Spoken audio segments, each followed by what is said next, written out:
যেই নবী মুহাম্মদ সাল্লাল্লাহু আলাইহি ওয়াসাল্লামের মাধ্যমে আমরা নবী ইব্রাহিম আলাইহিস সালাতু ওয়াসসালামের শান আর মান জানতে পেরেছি, সেই নবীর অনুসারী অথচ নিজেদেরকে সুন্নতি দাবিকারী এই জাতীয় গোলাম বাংলার জমিনে পাওয়া যায়, যারা শুধু সৃষ্টিমুখী নয় বরং মরা মানুষমুখী। কি মুখী? কেবল জীবিত মানুষ নয়, এরা মরা মানুষের কাছে মানুষকে নিয়ে যায়। এরা আল হাই আল কাইয়ুম, আল্লাহ সুবহানাহু ওয়া তাআলার দরবারে দেখে না, ওরা মাইজ ভান্ডারীর দরবার দেখে, ওরা বারো আউলিয়ার দরবার দেখে, ওরা খাজা বাবার দরবার দেখে, ওরা শাহজালাল রহমাতুল্লাহি আলাইহির দরবার দেখে, ওরা কবর দেখে, ওরা মাজার দেখে, ওরা পরীক্ষার্থী ছাত্রদেরকে কবরের কাছে নিয়ে যায়। কি বলেন ঠিক কিনা? ওই যে দেখছেন না চট্টগ্রামের এক হুজুর, কি হুজুর যেন? জাহাঙ্গীর হুজুর। কি সুন্দর চেহারা, ফুটফুটে চেহারা, মাথার মধ্যে পাগড়ি, মুখের মধ্যে দাড়ি। তিনি বেশ প্রাউড ফিল করেন যে তিনি সুন্নি। কি ও ভাই, আপনি সুন্নি তো আপনি সুন্নতের উপর আমল করবেন। কিসের উপরে? নবী মুহাম্মদ সাল্লাল্লাহু আলাইহি ওয়াসাল্লামের সারা জীবনের শিক্ষা।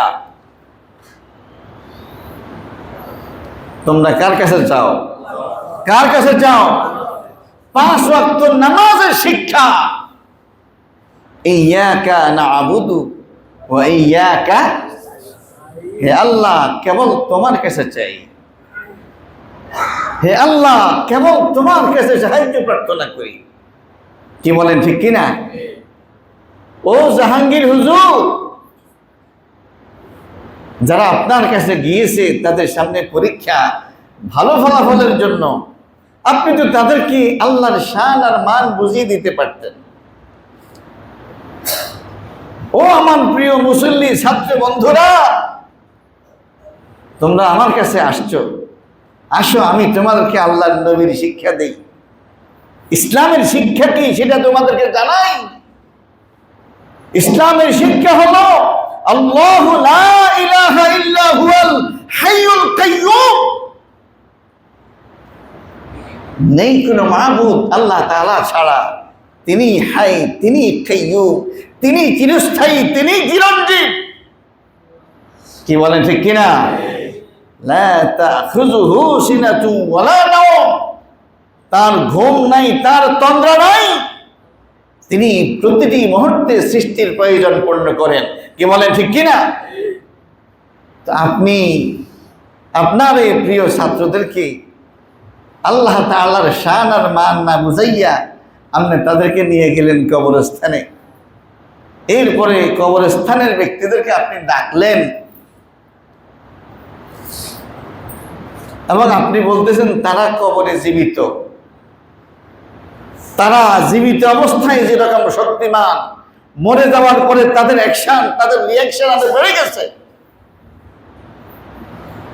আপনি তাদেরকে জীবিত ভেবে তাদের কাছে আপনি সুয়াল করতেছেন, তাদের কাছে আপনি প্রার্থনা করতেছেন, অথচ ইসলামের শিক্ষাই তো হলো তার বিরুদ্ধে। কি বলেন ঠিক কিনা? আমরা বলি আপনি কবর পূজা করতেছেন, আপনি বলতেছেন যে না আমি তো কবর পূজা করি না, আমরা কবর জিয়ারত করি। তো কবর জিয়ারত কেমনে করতে হয় এটা কি হাদিসের মধ্যে নাই?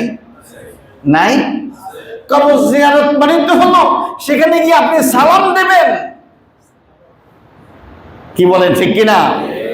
ইসলাম অস্বীকারী মুশরিকরা আল্লাহ ছাড়া গায়রুল্লাহর কাছে গিয়ে সুয়াল করে, প্রার্থনা করে, এটার নাম পূজা। সেজদা করলে পূজা হয় না। কেবল মরা মানুষের কাছে কোনো কিছু চাওয়া, এটা জিয়ারত না, এটা পূজা। আপনি সুন্নিয়তের নামে ওই সন্তানগুলোকে শুধু সুন্নত বিরোধী আমল শেখাচ্ছেন না, তাওহীদ বিরোধী আমল শেখাচ্ছেন, আল্লাহ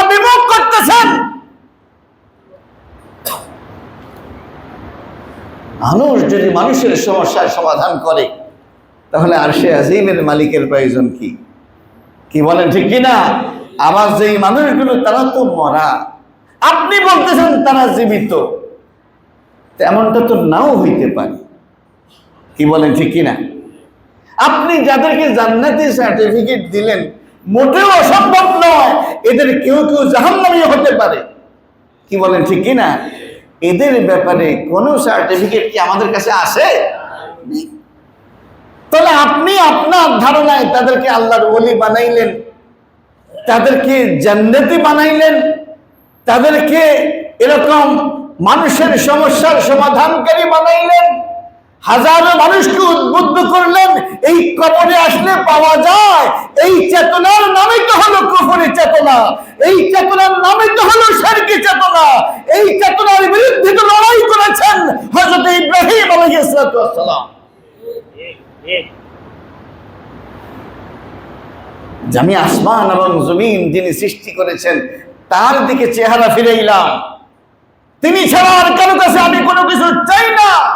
আমি আমার সমস্ত চাওয়া পাওয়া পূর্ণ করি সেই মহান রব্বুল আলামিনের মাধ্যমে।